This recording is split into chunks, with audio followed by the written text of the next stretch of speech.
The Tabletop Bellhop team is here to answer your gaming and game night questions. Tonight's question comes from longtime fan of the show and local Windsor gamer, Kevin. Kevin keeps it short and sweet by asking, what do you do if a planned event bombs? Well, thanks for the great question, Kevin, who unfortunately doesn't seem to be in the chat tonight. Must be working afternoons. Or it's just because it's a Thursday instead of a Wednesday. Well, I'm happy to say it's been quite some time since an event we've been involved in and planned has totally flopped. But we have definitely had flops in the past. Not all of our events were shining successes. I've definitely done the thing where I have sat at a table at a local game store and just sat there for 4.5 hours while no one showed up. And I've also had events where other more serious things went wrong. But at this point, now, after many failures, I think we're at a point where things tend to go well. Most recently, though, I would say the SakuraCon that we went to last Saturday could have gone better.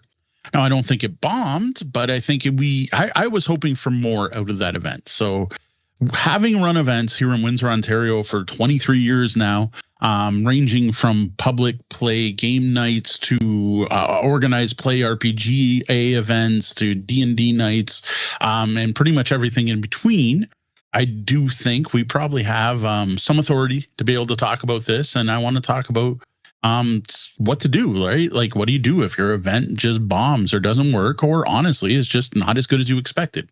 So the first thing that came to mind for me when we talked about covering this question was that first thing that you mentioned. What do you do when no one shows? When you put together an event, and this could be at your house or it could be a public play event, and you have invited a whole bunch of people and there was some indication that somebody was going to come, or you wouldn't have bothered to put this together in the first place. And then it's yourself and crickets, or far fewer people than you expected. So maybe we should talk about that first, is what I was thinking. That sounds good to me. Honestly, the first thing I tend to do, because we live in the modern age where everyone has cell phones, and most events are actually organized online, is I immediately go online and start reminding people, trying to show off why they should show up, right? So if I am sitting at a game store, so the event in my head that I was thinking of when I was describing that was the first ever demo night for X-Wing the Miniatures game, which I hosted at Hugon and Munin, and absolutely no one showed up for it. Well, what I did was I set up a game and I set up the minis and I put them in dramatic places and I made it look really cool. And then I used my phone to take a bunch of pictures, and then I posted it everywhere I could think of, saying, hey, come out to CG Realm, or sorry, at the time, Hugon and Munin, come out to Hugon and Munin and learn to play X-Wing. Just look how awesome this looks. Similarly, SakuraCon, to go to our most recent event, one of the things I did near the beginning of the show is I walked around and I did a short video where I showed our area, where we were, our banner, and what games we had brought, hoping to entice people to come out with that. So my first solution, if you've got no one there, is to try to get people to show up. Like send out reminders, send out a newsletter, follow up. If you sent out, skeets or whatever, go and reskeet them, reshare them. That's my first thing to do. My first thought is to back it up even before that, and to think about, how do you best invite people? Like, putting out, not doing it the day before, making sure there's enough advance notice. If it's a small group and it's your home group, you're probably going back and forth and trying to figure out the ideal time for people. But when you're doing a big public event, you just have to pick a time that works for the venue and works for yourself and roll with it. But I think the important thing is to make sure that you get the information out there like 2 weeks beforehand, at least, right? And put it out more than once, and don't assume that people have seen it. Talk about it more than once. Put out multiple social media messages, send email invites or direct invites to people, text people, your closer friends or whatever, but give them advance notice. One of the big problems we're running into these days, and this is becoming almost a bigger issue day by day, is how social media is working. And it's one of the reasons why it's important to have your own controlled source. You'll notice we talk a lot about discord.tabletopbellhop.com on this show. And that's because if you are a member there, if you do join there, then we have the ability to control the information flow. If, for instance, you are on just Facebook and you follow us on Facebook and you pay attention to events on Facebook, Facebook is going to tell you about our event whenever Facebook wants to tell you about our event. And if I post something, if I'm, we're at an event, we're setting up, I take a big picture of all the board games that we've got that night and I post it up there, and 3 days later you see it. Well, that doesn't do anyone any good, but that is out of our control.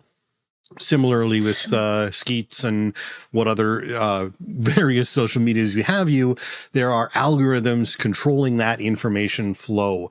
So you really want to make sure that when you are getting information out, you are getting it as early as possible, as Dee said. Yes. But if you are trying to do anything last minute or up to the minute, do that on something that you control as well, because that's where you're most likely to get that information out there fast. So on Facebook, we have a Facebook group for the locals, and that tends to work slightly more consistently than, say, having a page or your personal page, a business or fan page or your personal page where you're posting about events or even creating an event. You're not sure if people are going to see it or not. But the stuff that we post in the group, it seems a larger percentage of people will see it. So I would say in order, it's like the Facebook group is down here. It's third place. The Discord would be second place. And first place would be a local newsletter where you have everyone's email address and you can write people directly to say, hey, this is what's going on this month. Now, what I would add to that is Board Game Geek. If you're having a board game event, Board Game Geek has forums for all the regions of the world, broken out by province for Canada and almost by city in the US. For us, we just post in the Ontario forum.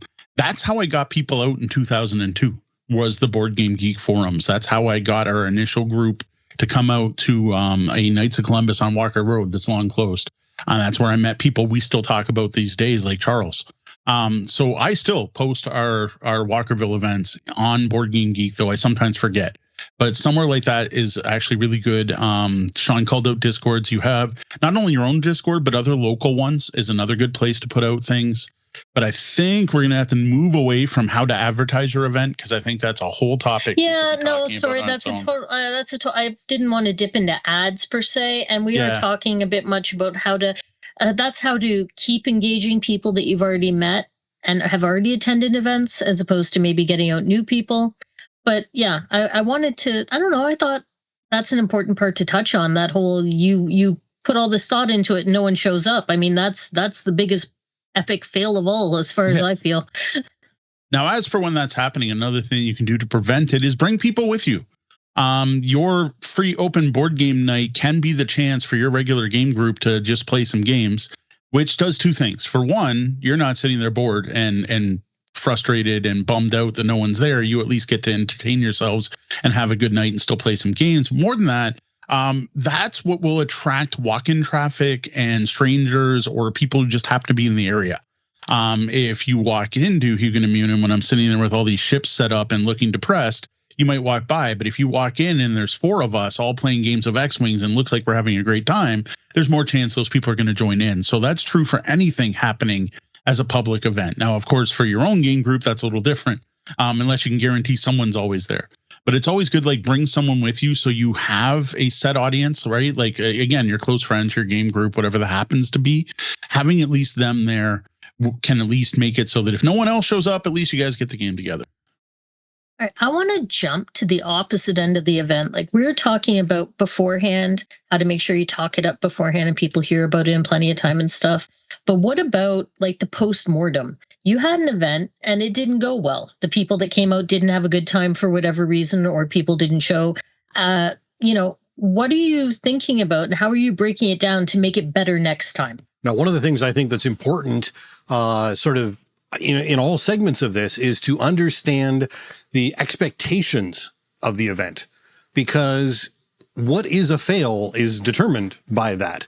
So you may be upset about how many people showed up, but if the bar sold a lot of food and drink, they might have loved what happened. So it's making sure that the expectations are correct. If a local board game store brings you in for an event and you get 8 people to come and learn a new game and 4 of them buy that game, that may be a huge success for that board game store. 4 sales. Great. Those people will probably come back and buy more. But you were hoping to have 25 people there all playing the game and just all the people in the city playing that game. Well, that's mixed expectations.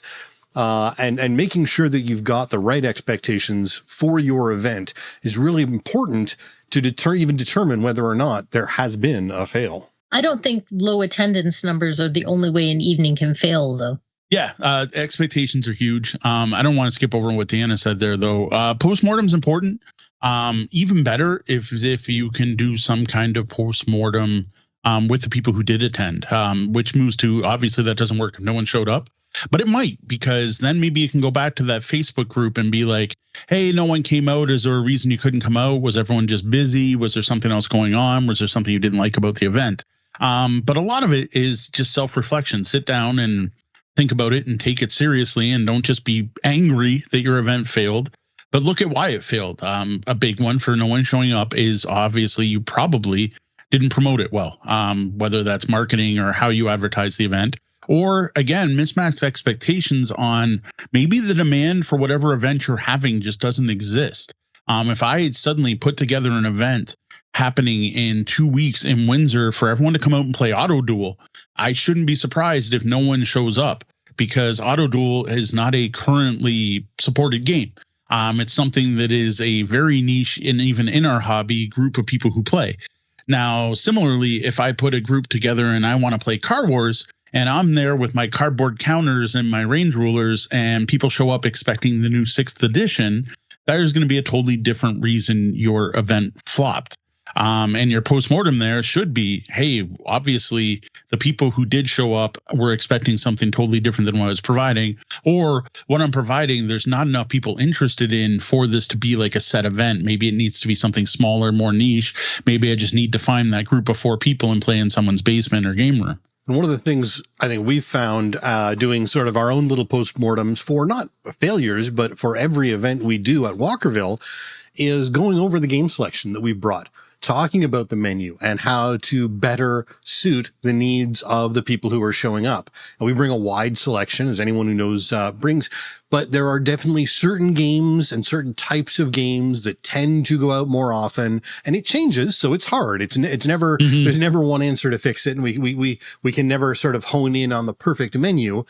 But talking about, okay, well, this type of game tends to be getting played a little bit more often. I'm having an easier time getting people to be interested in this type of game, whereas, no one wants to play Weather Machine because no one is there long enough and with enough brain power while they're drinking to sit down and play, a 3.5 hour brain burner sort of thing. No one wants to play Hamburg. It doesn't matter how many months I put it on the menu.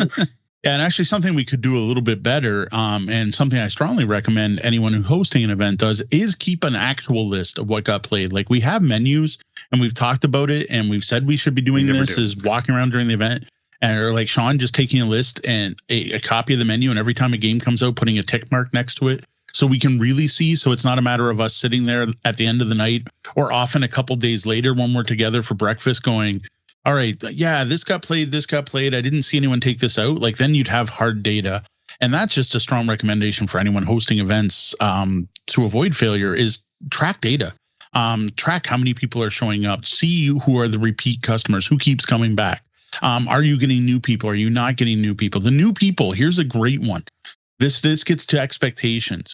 When people show up, ask them what they expect from the event, but not necessarily in that, what do you expect to get out of this? But hey, what kind of games are you looking to play? If you ask them first, especially before they've seen, wherever your game table is, then you realize what you're advertising to people and what expectations you're setting before they show up. So if I have someone show up and I'm like, oh, what are you looking forward to play? And they're like, oh, I'm really hoping to play Headbands. And you know what? I haven't played Parcheesi in years. We're like, okay, obviously there's something missing. We're not getting the hobby game thing across.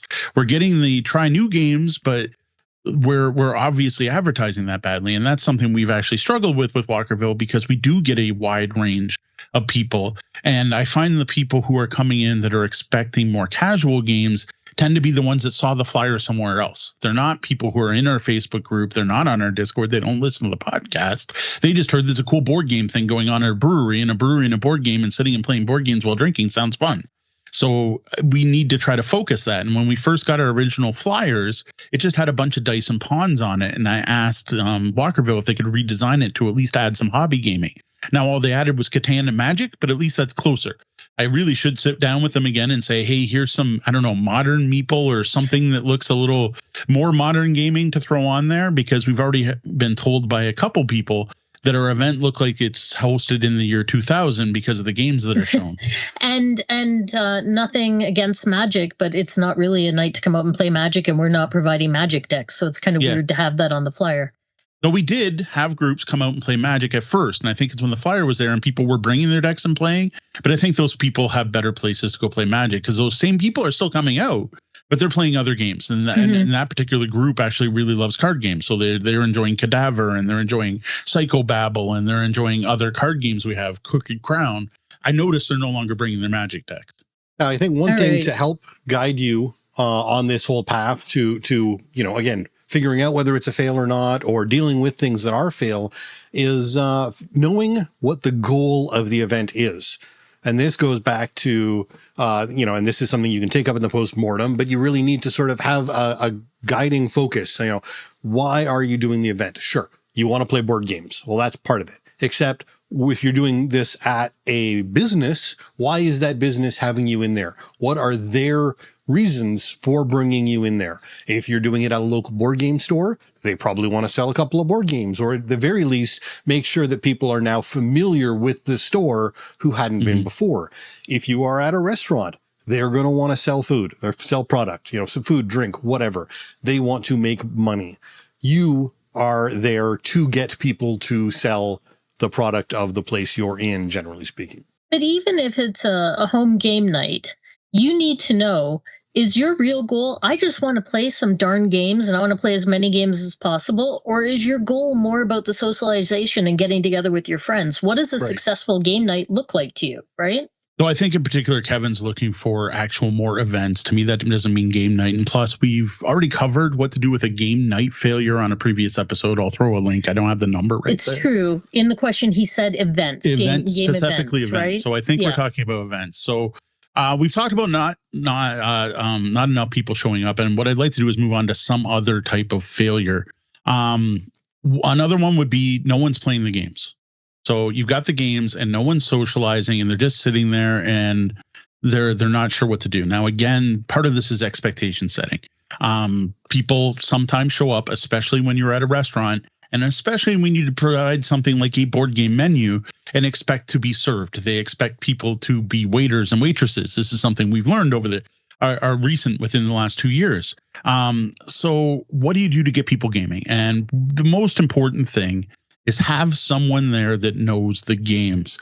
Not necessarily knows how to teach them all. That's an added bonus as far as I'm concerned, but can at least talk intelligently about each of the games there, and then can try to make the connection. Because the most important thing in all of board gaming that every publisher wants, and I think every content creator wants, and our main goal is to match the right person with the right game and get them to the table together so they're playing, and getting the right group with the right games.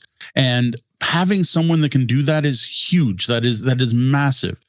The biggest game night failures I've been to are ones where I've attended another event where there's just a table full of games and a bunch of people sitting around looking awkward.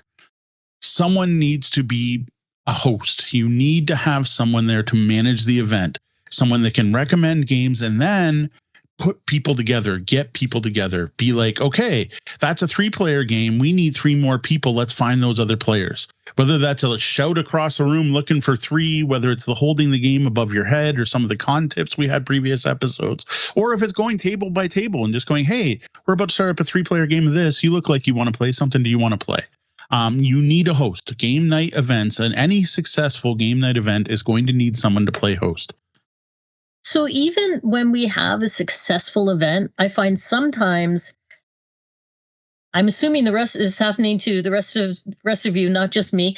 I will recommend a game to someone. I will sit down, I will start teaching it, they'll start playing it, and that game just is not the right game for that group. It falls flat. And the thing is, you got to try again. You got to figure out what didn't they like about that. Why was that not the match that I thought it was going to be? And then back it up and go, oh wait, you actually think Catan is a really, really heavy strategy game. Okay, we're gonna reevaluate. You asked for a heavy game, but you did not want you didn't want something off the heavy game menu for real. You wanted something more in this category, right? Bringing a mystery game to a family that seemed age appropriate but wasn't, because kids levels vary, right? So you have to pick up on where it failed and then just try again, not just be like, that didn't work. Don't just let the individual group have a bad night and leave. Try and reassess and give them another option. And that's where some of the teaching can really come in, because I am sort of excelling at on our board game events is the sommelier of board games. I'm standing there at the table and I'm interacting with the people as they come up, letting them know what we offer, what we do, and trying to get a feel for that from them as to what sort of board games they want. I've got a standard line. How competitive do you want to be? Do you want to leave hugging, or do you want to leave, throwing fists at each other? As to whether or not we're going to give them a nice little friendly cooperative game, or we're going to sit them down with Deanna and play Zensu. So, getting a feel for that. But then it really requires, in our case, what we use this sort of team thing, whereas I'll get them, lined up and set up, send them off with a game. And then one of our teachers, either Mo or Dee or Gwen usually, will go off and sit down and teach them. And then they'll come back to me and say, oh, wow, that was a little tougher than we thought. They weren't really quite ready for that. They're going to have fun, but that was a bit much for them. And so I can use that and sort of reevaluate and go, okay, well, when they come back, let's try, we'll use this part of the table for them, because if that was too much of a struggle. And using that feedback to, reinforce your ideas and make plans and be willing to adjust and adapt on the fly as people are reacting to your things. And unfortunately, sometimes some people are just going to have a bad time, and they're going to be grumpy, and they're not going to like what you gave them, and they're going to leave. And we always try to avoid that. We always try to sort of redirect and give them another opportunity for a good time. But some people aren't interested in that. And sometimes, that may not be a failure. That may be a failure if it happens all the time. But we try to, as much as possible, limit that and keep it to something. Now, one thing Mo's much better at than I am is the combining groups, because personally, I find that a horribly awkward thing. I don't want to be crammed together with strangers. Mo likes doing that, so we let Mo coerce people into finding new gaming groups. Yeah, I struggle with that when people show up and say, I would like to be matched with the group. And I'm like, you would? Oh, okay. I have no reference for comparison in my brain, because I don't want to be matched with strangers. So, let's see. Who shall I awkwardly introduce you to? Yeah, no, I really prefer when Mo takes care of that part. Now, of course, the big thing is most people hosting game nights don't have a team to do it. We are lucky that way. So some of the things you can do, you need to have someone who's a greeter. Someone has to greet people at the door, say, hi, how's it going? Can I hook you up with a game? Can I hook you up with a group, etc.? Like that's kind of a must. But the other stuff can actually be handled other ways. Like, again, I'm going to push our board game menus because they work so dang well and people love them. If you include information on there, like player count, player time, how heavy the game is, how light it is, you can go a step further and organize your games in a certain way. Like we have a big table we put them out on. Sean kind of sorts them by type, but also by box size. But like if you literally just go by player count, here's the 2-player games, here's the 3 to 4, here's this, or here are the party games, here's the heavy games, here's the light games, here's the cooperative, here's the take that. Another thing you do is Post-it notes, stickies, or if you want to go far enough, your business cards taped to your boxes, some other way to organize them. Something we've talked about doing and haven't done that I still think is a fantastic idea is a board game Bible, a binder that's there that lists all the games with more information. If you don't have a teacher there, QR codes to what you think is the best how to play video out there, as well as inserts in the board games and how to teach sheets and cheat sheets and esoteric order of gamers. They should be paying us for the number of times we call them out. All of that makes the games more accessible, because one of the things where I, again, seen board game events fail is where people aren't comfortable. Like, they just show up and they don't know what to do, and then they grab a box and they fumble around with the rules. You don't really want that for a board game event. You want people to sit down, get playing right away, and be having a good time. And I still swear the best way to do that is have someone that can teach. But I get it. Not everyone likes teaching. So remove that barrier as much as possible. Like I said, having how to play videos is fantastic. Maybe you have a bunch of tablets that you can let people use, so they're not necessarily using your smartphone. You just have like tablets, and you load up the video and say, hey, take your group, take the game, take this, set it up on the table and watch this. They'll walk you through how to set up and how to play. Most of the good how to play videos do the whole game from start to finish. Now, if you got a bunch of solo gamers, you might have Rodney telling you you'll have to discover that on your own. But for the most part, you can get a full teach from almost any game out there. And though we didn't like it, there's also an app called Dized that's actually really, really thorough. I found it a little too thorough. I was like, shut up, Dized. I figured that part out already. But I get it. It's a great way to teach games. So one of the things to make sure your event doesn't fail is to have that preparation there. And again, have it ready, have it available for everyone to get gaming right away. Okay, most talking preemptive about how not to fail. Yes. Let's go back to the question and say, what do you do when it does totally bomb? And I'm going to say, try not to take it personally. Maybe it's maybe the weather was crummy and that's why no one came out that night.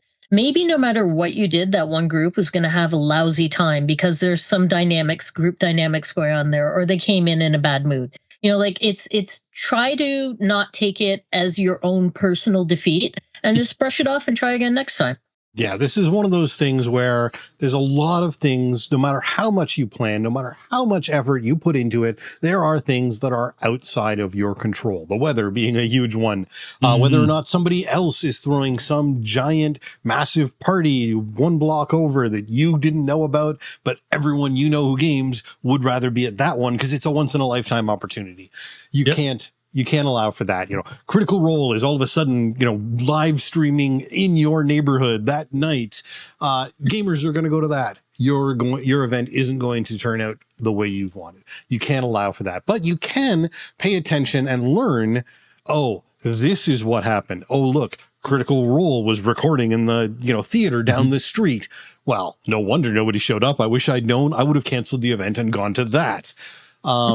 Figuring out things like that and trying to learn what factors went into your event not turning out the way you wanted, so that next time you can try and account for, we know the streets flood if it's a rainy night and no one wants to come to this particular venue if the streets are flooded. Okay, well, do we try for a different venue to avoid that problem, or do we aim for a time of the year where the streets are less likely to flood? So one of the best things you can do when your event fails, if you do have some people show up, is ask questions and try to find out why. This isn't always easy for people, but you try to frame it so it's not like, oh, this was horrible. Just be like, oh, did you have a good time tonight? No? What's one thing we could have done better? Like, you don't have to fix the whole event. What would you have liked to see? What were you expecting that you didn't get? Things like that. Like, ask leading questions. If you're not comfortable doing that in person, you could always have them fill out some kind of survey, have a QR code to a survey or something like that, or even just leave a feedback box or book where people can write in their opinions. Again, these aren't all things we've done, but if you just have that feedback box where, on every table is a little form to fill out. Oh, this is a good idea. Actually, maybe we should do this. What games did you play tonight? What was your best experience tonight? What would you change? And then they drop it off at the end of the night. You don't force people to do it, but if they're willing to do it, you need, again, data. You need hard, solid feedback. So you're not just sitting there going, well, I must suck, or people don't like me, or they don't like my event, or they don't like the venue. Like, you need to find that stuff out and try to figure out what the root cause of the problem is. And like, I could go into all 5 why methodology here and be like, why didn't gamers show up tonight? Well, we got a bunch of normals. Sorry, I hate saying that. It came out wrong. We got a bunch of non-gamers come out. Sorry. That was me flubbing English, not trying to use that term because we try to avoid doing that. Not a fan of the term muggles, etc. But yeah, try to get some actual feedback. And like, I do this at every event we have when I'm just, you have a good time? And if I notice anything negative on their face, I'd be like, oh, was there a game you wanted to play you didn't get to play? Like, you need that actual information and that feedback. I have had events I thought were failing. And this goes back to something Sean was saying earlier, where I then went up to the venue that was hosting and they're like, oh my God, that was amazing. And I'm like, really? The place was like half empty. And they're like, no, normally we'd have 2 tables full. You filled 6. That is amazing. We never had this many people here. And I'm like, oh, okay, it's cool. That went better than I thought. And I got to admit, that always feels good when that happens. So try to learn from your mistake, right? Like that's the big thing is if you fail something once, failing once, it happens, right? Not everything goes perfect. There are going to be so many reasons for things to fail. Don't give up. Don't blame yourself and try again. But before you try again, try to figure out something you can improve, something you can do better. And even if you haven't failed, still try and find something you can improve, something you can do better. That's always the rule. It just becomes that much more important if you are feeling down about how the event went, because, looking forward to that next event and looking forward to what you can do better is going to help you feel better about doing the next event. And if if you've got a positive idea, if you've got a positive mood towards your event, you're more likely to succeed. So, before we move on, because I think we haven't really covered a lot of different types of failures. What other types of failures do you think of for when you're like a game night fails? And a really simple one that we've never had this problem because I'm ridiculous. And when I go to a game night where we have 1 hour to play a game, I'll bring 8 games, is not having enough games for people to play. Of course, the easy fix is next time to bring more games. Another thing you can do to encourage that is discourage that from happening is to encourage people to bring their own games. And on the other side of things, if you're going to an event, one of the things that can make it more successful for you as an attendee, as well as help out the people there, is to bring your favorite game just in case if there's nothing there you want to play or there's not enough people, you can again play your own game. That kind of goes along with the bring your own group thing. I don't really want to deep dive this for an answer because I feel like we've covered it before, but I feel like we'd be remiss if we didn't talk about excessively competitive people, personality conflicts, a table flip. That's a pretty epic game night bomb if you have someone be like, I'm out of here. All right. It happens. People. It has happened many times. The key I have found over the years is there are, in general, and I'm super generalizing here, but there are 2 camps of gamers. There are gamers who get together to play games and have fun. And then there's gamers who play games to prove they're superior and want the intellectual conflict, and they need to win. They need to prove themselves. And the key I have found over the years is that you separate those 2 groups. You find the competitive players and you match them with the other competitive players, and they are going to have an awesome night trying to outplay each other. The casual players, you try to keep away from that group. Now, there are going to be, of course, people in the middle, but the biggest thing I found where it's hard, and I still don't have a proper answer for this, is if you only get one of them, right? Like if a hyper competitive player shows up to a casual game night and there is no one to pair them off with, that can get difficult. The biggest thing when you see that is to set expectations at the start of the night. And this is something I always planned to do at Walkerville, but we never have an opening. I expected the event to be more of, there's a bunch of people waiting for the event to start. I would make an announcement and we'd start, and that's not how it worked out. But I think an important thing to do is set the tone at the beginning of the event. And the rule I always say is we are here to have fun. We are here to play games, and we're here to hang out with each other. Well, winning is not important. We expect everyone to play to win. No one cares who won the game, but at least try. We don't want people to mess around with other people's gaming experiences. So the whole thing is play to win, but it doesn't matter who's winning. The whole event is supposed to be fun if you set that expectation. Opposite, if I'm hosting a Great Canadian Board Game Blitz tournament, I point out to people, okay, this is a tournament. People are playing to win. There is money on the line. There is a prize. Do your best to play your best, but also stay focused on the game. Don't get distracted. Don't talk about outside things. Make sure you're focused on the game so everyone's playing competitively. And you need to set that expectation ahead of time. And you can do that by simple things, by saying like fun local free gaming night versus come compete tonight in the epic duel of wits playing hobby board games. Right? Like you set that expectation for the type of event you're hosting. A free open game night is very different from, again, a tournament or a scheduled game night or even a demo night. On a demo night, people expect to sit down and learn how to play a game from start to finish. Right. I've had some success when I'm teaching groups, and I notice that one person is in the group is more competitive, when you do have that mixed group. I've had some success with that, with just setting expectations and saying, this is a casual game where everyone's just here to learn the game and no one's played it before and it's just for fun. And you can actually see some people step it the heck down right there. Yeah. Yeah, one of the things that we're lucky about with Walkerville is a lot of the Walkerville crowd is their own gaming group. So groups come in together and groups play games together. And while we do a little bit of matching, or at least Mo does, because D and I don't, but if there is a little bit of matching going on, a lot of these groups are self-contained and are already their own dynamic force. Mm-hmm. Where you really have to watch out, and where the failure potential really exists, is when you've got a lot of individual gamers all coming together to a night who are looking to be matched together. And that's where your real potential exists for that failure, for the wrong types of gamers to get mixed. And you really need to pay attention that much more on that kind of night, as opposed to a night where the groups are already self-assembled. Now, again, you can really help that with what Deanna basically talked about. And we said it before, that board games kind of need a session 0 too. Mm-hmm. Before that first turn starts, before you start playing, set that expectation ahead of time, right? Just to know that, like, hey, do you guys want an overly competitive game? Oh, hey, are you okay with table talk? If you're one of those people who likes to badmouth and talk smack in the middle of a game, well, that's great for your own personal gaming group. When you're at a public play event, always ask, see if that's cool. Most groups I find are cool with it, but some people don't like it. And I've got to admit, the first time I played a game with Tori and Kat and their friend Josh, I actually thought they hated each other because there was so much bad time. I'm like, man, what happened before these two showed up? And it ends up that's just their personality type. But again, as a host, you try to manage those things. An interesting failure that I have a feeling might be an issue at the Cookie Bar, so it'll be one of the few times I had to deal with this, is what do you do if you have too many people?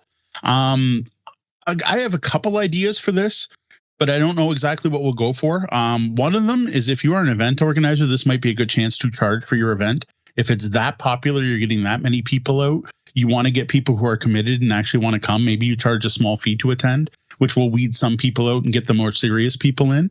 Another thought is to have some form of tickets, not necessarily sales, but we have 50 spots and people sign up ahead of time. Once those 50 spots are full, you can try to walk in, but you're not guaranteed a spot. The main thing I'm thinking that will do is stop people from walking in and going, oh my God, there's no room, and getting turned away. Mm-hmm. You'll know ahead of time, right? You've bought your ticket or you signed up and you're officially part of the event. And you're still going to allow walk-ins, but then anyone who does walk in knows, hey, this was a ticketed event. Maybe I won't get in. Anyway, we'll see. I'm hoping it's a problem at the Cookie Bar, and then we'll see what we're going to have to do. We'll see if we can overflow outside. Maybe it'll be nice out and we'll be able to overflow outside. We need to have cards to hand them to tell them where to find our local events info. Yeah, that's a good thing. So hey, other failures. What other failures? Oh, I would, just to jump back to the problem players. There are other types of problem players. One of the big things is nip it in the bud. Don't let it grow and brew. If someone's a problem, talk to them, ask them to leave. If they're more of a problem than you can handle, you can also ask the venue. Most venues will have some form of policy or set procedure for dealing with problem patrons. It depends where you're at, of course, what that might be. But most of the people are fairly reasonable. And if you're like, hey, you know what? We've had some complaints. Here's what the problem is. I'm going to ask you to leave. You're welcome to come back. But if this is a problem again, I'm going to have to ban you from events. It is not fun. Trust me, it's not. I've had to do it a couple times over the years. Never an enjoyable experience, but it's going to make it better for everyone else there. And one of the most important things you can do to avoid an event failure is to host a safe and comfortable and welcoming event. And doing that sometimes means excluding some players. But I will say we've been doing public play events for over 20 years, and we've had to ban people, twice, 3 times? Yes. Yeah, twice. Yeah. Which so I mean, bad. it's right. So I mean, don't let that deter you from wanting to dip your feet into trying this. It's not. It doesn't come up that often. One potential failure that we haven't quite happened yet, although we're starting to see it as a potential, and we've been talking about solutions, is you show up at an event, you set up all your games, and you get a great turnout. And then after that event, things are missing. Parts are missing, cards are damaged. Is the game still going to be playable the next time after what happened to it at the event? Now, this is rarely a intentional thing, but there are, especially at some of these public events where it's not gamer focused, and you've got a lot more of the non-gaming public arriving who aren't necessarily as familiar. They're, the deck of cards that they've got at home is all dog-eared and brown cornered and roughed up because they've been dealing and shuffling their cards that way for years. And they're not maybe as gentle as you would like them to be with your cards. So a potential failure is you have damage to your games that needs to be dealt with. With new gamers who wouldn't know how to put the game away properly if there was a cash prize on the line, right? Like they just don't have, the information isn't there in their brain. They think they're actually doing a great job cramming everything into the box, and sometimes that doesn't end so well. Your solution to that one there is, again, if you can set expectations, like I pictured this thing where I would provide a speech at the beginning of every game night that never actually happened, but part of it would be like, treat the games as if they're your own.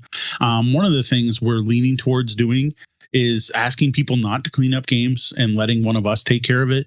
The problem with that is if we get an event with 100 people in it and we're teaching, we don't have the time to clean up those games. But like, honestly, I kind of want it to be like at a restaurant where you just leave the dishes for the server to clean up.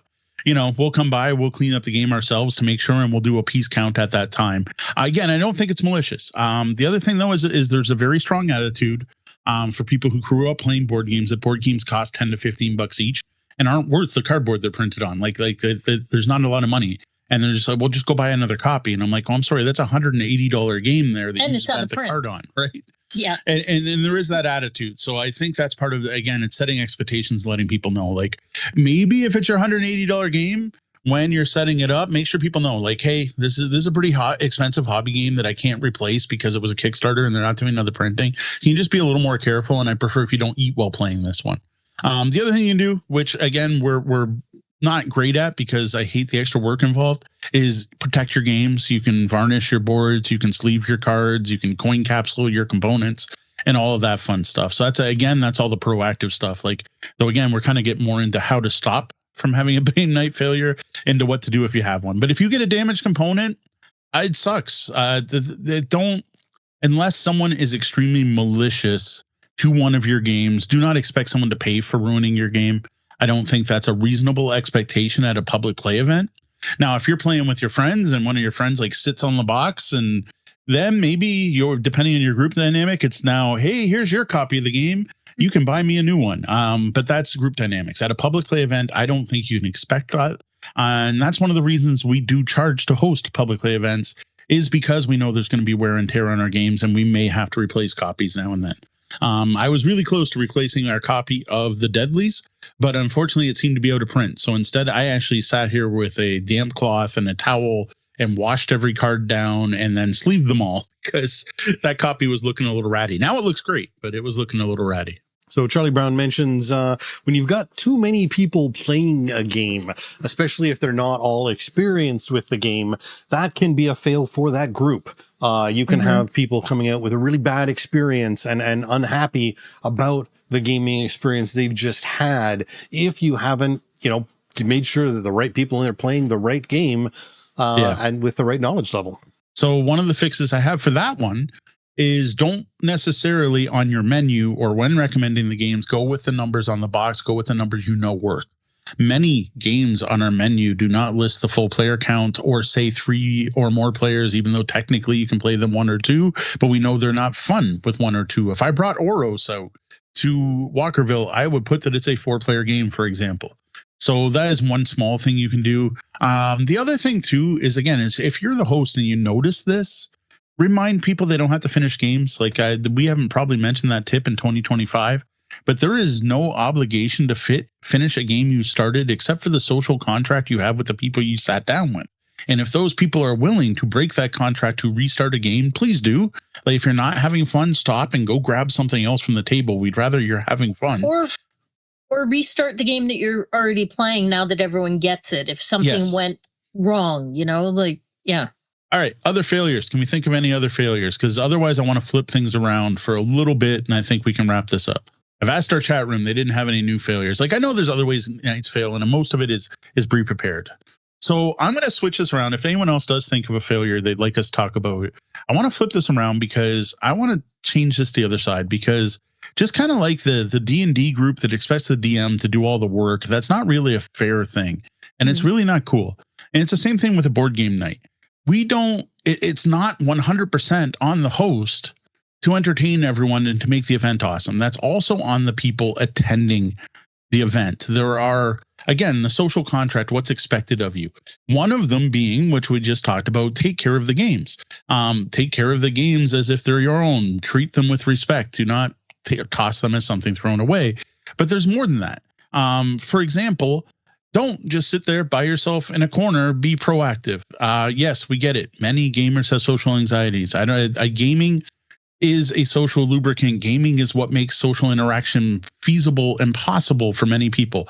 That once you add that layer of a game to the event, they can now interact with other people. That's awesome. But you do need to be somewhat proactive. Don't necessarily wait for someone to bring a game to you and teach it to you. You need to at least show some initiative. Now, that initiative isn't necessarily go walk up to a stranger and can I play this game? That's great that's great if you can do that. It might just be going to the host and say, hey, which of these games would you recommend? Or, hey, do you have a list of the games and their player count? Just something to make that initial thing. If you're at one of our events, someone will get to you. Someone will find you. Someone will come over to you and say, hey, can I help you? But that's not always true, especially at a bigger event with less hosts. Again, you can't expect a team of people to be at every public play gaming event. One of the issues that we've had a couple of times is, when I'm out there doing the sommelier role, I'll get people a game and I'll say, look, we'll have someone to teach you, but we don't have anyone right now. We got 125 people at some of our Walkerville events, and we only got 3 teachers. If 3 games have just gone out, 3 people will be our 3 teachers will be teaching. And you might have to wait a little bit. And we have had people who, got angry after waiting for 5 or 10 minutes and stormed out. And that's just not reasonable. Yes, if there's nobody else around and we're all sitting there on our phones and ignoring you, you have a reason to be upset. But if the place is packed and we're very clearly busy, have some, look around, take a feel for the vibe and realize that, okay, they're going to get to me. They haven't forgotten about me. They aren't just standing around. They're just busy. The options are the rule book's there. You can read it or you can wait patiently. Or again, grab your phone and look up how to play. There's lots of ways to learn board games nowadays. But yeah, be patient. Like if you're at an event with lots of people, if the game you want to play is being played by another group, don't throw a temper tantrum, right? Realize that there are multiple people who want to play these games. I am not at a point in my life where I want to buy multiple copies of games just to have them available at our public play events. We'd be charging a lot more for our events and charging people to come if that was our goal, is to always have available. Like we need a board game cafe in that case, right? Not just we're hosting an event at a local bar. Right, because what we're bringing out is our personal library. It is not a library that we have curated just for public play events, right? It's a little, and I think most people are in that. If they're running a local event, they're probably bringing out their personal game collection.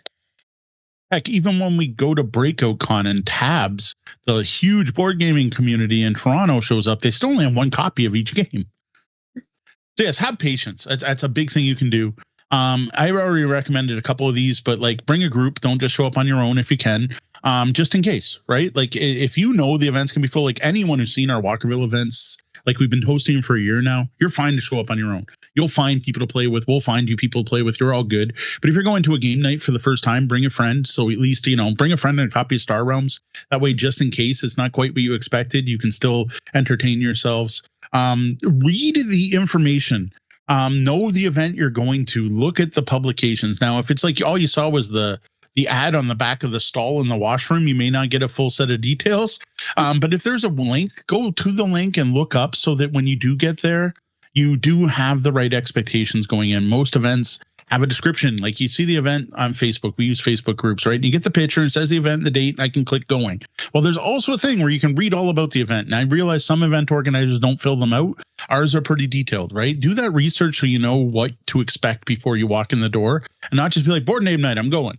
So Charlie Brown's brought up a few things. I'm not even sure if necessarily these are all fails, but the games are running way too late. That's definitely something where, you know, if the bar's going to close, the bar's going to close, and you are not going to stop them just because your game still needs another half hour to play. So that one, what to do about it? Unfortunately, you got to stop the game. If you can, take pictures, take your camera out, take a picture of the board state, take a picture of your hand, get out your camera, take as many pictures as you can of the game. And then next time you show up to the event, get the game out and reset the board state. For some reason, people, every time I tell that to someone, they're like, oh, I never even thought of that. It's a way to save your game, right? Save your game, finish it some other time. Do not expect the bar to be open for you. That goes back on the attendee side of things. Or as the hosts, don't expect the venue to just deal with people taking their time. Let people know, again, this is proactive, like hopefully before the fail. Or if you notice this failure is about to happen, give people warnings. We always give people about a half hour heads up. It happens to work well at Walkerville because its last call is half an hour before they close, so the two kind of coincide. But then I'll go around 15 minutes later and just be like, hey, 15 minutes, you know, we got to wrap up. And then I will point out to groups who don't seem to react that, like, I do need the game packed up by then. I need the game packed up by 9. Not I need you to be done by 9. I need the game packed up by 9 will help. But I have had this failure. This one's one we have had in the Great Canadian Board Game Blitz. Be aware of your game lengths before starting games. Board Game Geek I find really good because Board Game Geek, the times on Board Game Geek are put there by gamers. They're not necessarily what's on the box, and they tend to be more accurate. But again, they're board gamers sitting down to play those games, not new people learning them. So you do have to like double them if you have a learning game or you have people who aren't familiar. Like if you're doing your first deck building game with someone who's never played one, Dominion is not a 45-minute game. No. So that's something, again, the host should be aware of. If you do have that sommelier, if you have a menu, make sure you put the game times on there. So you're not handing out that 3 hour, you're not giving out hamburger when the event ends in an hour. Heck, maybe, and maybe this is something we could do a little better, start packing up those longer games as the game night goes on, like so that the game table only has left games that have enough time left to play them. That's not a bad idea. I know I have dissuaded people from picking up certain games in the last hour because there was no way it was feasible going to happen. If you find that there's one game that just always runs long, it's just not working for that event. You have a certain window. Your event's going to be 3 or 4 hours long. You know that game always takes too long. Don't bring it. Yeah. One of the things I've found is to go up to people and say, hey, I can see that you're not going to have enough time to finish this. And here's an okay spot to stop. Like it has, 3 seasons and, it has 4 seasons. Maybe you'll stop at the third one and do this, just do that score, get to this scoring round. I suggest maybe stopping here if you're going to have to stop anyways, instead of just randomly stopping in the middle of a turn. Now, a big one I love to see that I am so thankful every time I see it is if you're going out to a public play board gaming event and you're an alpha gamer, you're the one with the game collection, you're the one that teaches the games, do that at the event. You don't have to be invited by the host to help host, like to help teach games and to help suggest games. Share your expertise, either with the organizers or just set up your table with your favorite game, invite people to come and play. I love it when groups are self-sufficient at our events because we're now getting 100 people out. I can't manage 100 gamers myself. So it's so awesome when the group of 8 shows up with their new game they bought that week and just start playing. And then this group shows up and this couple shows up and they always start their night with Zensu. And like, I don't have to worry about them. I can focus on the new gamers and giving them the best experience they can. And then what I often do is when I get a lull, I'll go over to that big group of 8 and I'll show them something I think they'll enjoy. And I think that's one of the reasons they keep coming out to the event is I'm like, oh yeah, you guys like this style of game. Let me show you Kiss the Goblin this week. But until then, I can let them go on their own and they're self-sufficient. And I love that. As a host, it is so awesome to have a self-sustaining event while I can still welcome new people. So Charlie Brown is saying if lighting is an issue, maybe have extra lights. And I have to say, we've thought about this before. And then once you really start thinking, okay, I'm going to bring in these lights and where am I plugging them in? Where are the plugs in this venue? Do I have permission from the venue to bring in a bunch of stuff and start plugging it in and, like using up their resources, electricity, whatever, particularly if we're just there for a free event back when we used to do free events, not when we were working with the venue to host. We've never actually ended up doing it because it just ended up just being fiddly and more problematic than it would have been helpful. Another issue you run into is, just lights are both breakable and fragile, and they have to be on a stand somewhere that can get knocked over and people could get hurt. There are liability issues as well for that some sort of thing. So perhaps one of the reasons your event might fail is because the event is not well designed for gaming. And unfortunately, we know we have worked at venues where there are problems with the venue itself from a purely physical, accessible level as to your ability to play games there. And be aware that that is a problem. That is something that can cause your event to fail, is the fact that people are physically unable to play some of the games that they would like to play there. Yeah, and I'm not going to call out specific venues, but honestly, it's a serious issue. And the one I was just thinking of before you went there was sound, being able to hear. And we, at one time, were hosting an event at a local place that started to double book us with live bands. The eventual answer was to stop the events. But what I did in the interim is cater the games to the venue you're going to be at. So in that case, we did not include games that needed a lot of talking. We removed games from the list that were social deduction. We removed all the ultimate vampires. We stuck to games where you don't need to talk to each other and play. At that time period, Ascension was a big deal, right? It's a deck builder. There's no real interaction. You're playing cards and defeating cards in a row, and it's multiplayer solitaire. Back then, Terraforming Mars was actually very popular for us because, again, it's a game you don't need to talk to each other. And when you do, you can be like, hey, did you see that move? And that's fine because you're not having to have a communication. You don't want to bring, say, diplomacy. The same thing for the other venue where we had lighting issues. We had to start bringing different games, like high contrast games and games with bigger icons, and stop bringing cards with small text because they weren't playable at that venue. Now, a game like Cash and Guns worked great at both those venues because the light didn't matter and neither did the sound, right? You're pointing foam guns at each other and grabbing money. So one of the things to do is make sure the games you have fit the venue you are at. And if you find that certain games aren't working, don't bring them back, right? Like that's one of the big things you can do for many of these issues is change the games you're bringing to the events and what games you're providing. And that even gets back to the problem players. If you have overly competitive players that are a problem, stop bringing overly competitive games, right?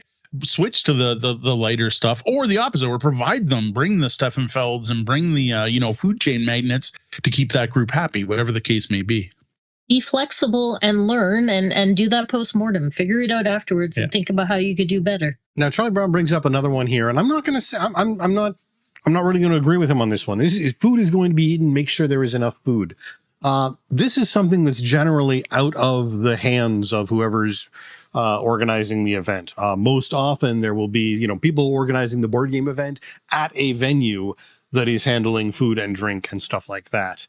And the two are generally not going to be handling. Now, hopefully you are choosing venues that are able to cater to the number of people you are getting. And if they run out of food, maybe that's a discussion you can have with them. But ideally, if food and drink are going to be provided, that is probably at a business that is capable of sustaining their own business, which is food and drink. Yeah, and to be honest, there is a venue we no longer host events at, and one of the reasons is they were not consistent with their food. People were complaining, and I'm like, well, it's on the venue, but I can't just keep running the venue. It's also on us to keep hosting events when we know that's a problem, or at least we have to change the event and say food may or may not be available. It's really hard to tell people, I want you to show up and support the venue, and then they show up hungry and there's no food. Sometimes, half the time, maybe like that. That's just not a good event. Yeah, and like I said, that part of it's choosing the right place, right? And I get it. Some of you out there live in smaller towns, or gaming's not as cool a thing, or you don't get the people out, or you don't have the public places to have these events, and you're stuck. Well, honestly, if you're stuck, having a bad event that fails multiple times is probably worse than no event at all. You're probably better just not doing it if you have that many multiple failure points. I hate to say it, but like just because we can do a thing doesn't necessarily mean we should. in some cases. And like I mainly found that over the years with RPGs, more so than board games. But like nowadays it's a little different. But for years it was one of those like it's the same argument, right? It's the geek social fallacies. Like, you can you have to put up with that guy because I don't have enough players otherwise. No, you don't really. You might actually be better off not playing. And the same thing goes with a mismatched venue or mismatched expectations.